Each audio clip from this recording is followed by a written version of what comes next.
Federata Gjermane e Futbollit do të investojë në ngritjen e stadiumit Qemal Stafa, ndërsa ajo tashmë do të krijojë lidhje të ngushta bashkëpunimi me Federatën Shqiptare të Futbollit për trajnime të ndryshme të trajnerëve dhe futbollistëve shqiptar. Kjo është deklaruar nga zëvendës presidenti i Federatës së Futbollit Gjerman Rainer Mikloret gjatë një vizite të tij në vendin tonë. Fillimisht ai është takuar me ministrin e Kulturës, Rinisë dhe Sporteve Aldo Bunçi. Vizita e Mikloret në Shqipëri ka ardhur fill pas asaj të kryer në Kosovë, ku dhe atje tashmë janë krijuar bashkëpunime të ngushta në kuadrin e përfshirjes së saj në aktivitete europiane dhe ndërkombëtare të futbollit. Kjo është një ndihmë e dyfisht, një ndihmë jo vetëm për futbollin dhe sportin, por është një ndihmë edhe për njohjen e mëtejshme të Kosovës. Si pjesë e kësaj vizite, është edhe vizita në Shqipëri për të parë mundësitë për ta zgjeruar bashkëpunimin ndërmjet Federatës Gjermane të Futbollit me Federatën Shqiptare të Futbollit, mundësitë për bashkëpunime të shumtë. Gjermania ka shumë traditë dhe ka shumë tifozë Gjermanisë në Shqipëri, pra vjen në një vend mik. Jam shumë i nderuar që zhvillova sot këtë takim me ministrin Bunçi. DFB është partner shumë interesant, duke qenë një nga më të mirët në botë të futbollit gjerman, dhe ne jemi të gatshëm gjatë gjithë kohës të japim ndihmën tonë.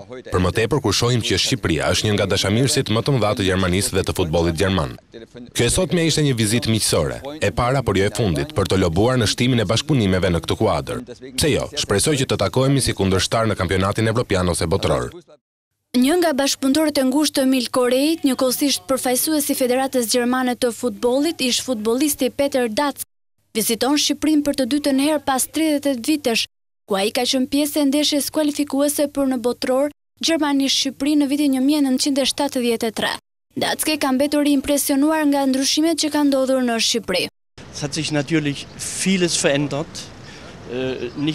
Vizita e parë ime në Shqipëri ka qenë përpara 38 vjetësh, ku unë kam marrë pjesë në një ndeshje kualifikimi për në kampionatin botror të futbollit, të zhvilluar midis Gjermanisë Lindore dhe Shqipërisë. Qysh atëherë, nuk kam qenë më në Shqipëri.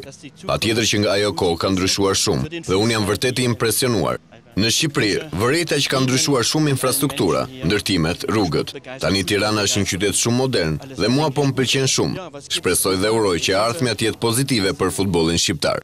Më pas zëvendës presidenti i Federatës së Futbollit Gjerman Mikloret ka takuar edhe presidentin e FSHF-s Armando Dukën, ndërsa kanë biseduar për bashkëpunime konkrete në futboll. Vizita e tij më pas ka vijuar në Bashkinë e Tiranës, ndërsa u takua me kryetarin e saj Lulzim Basha.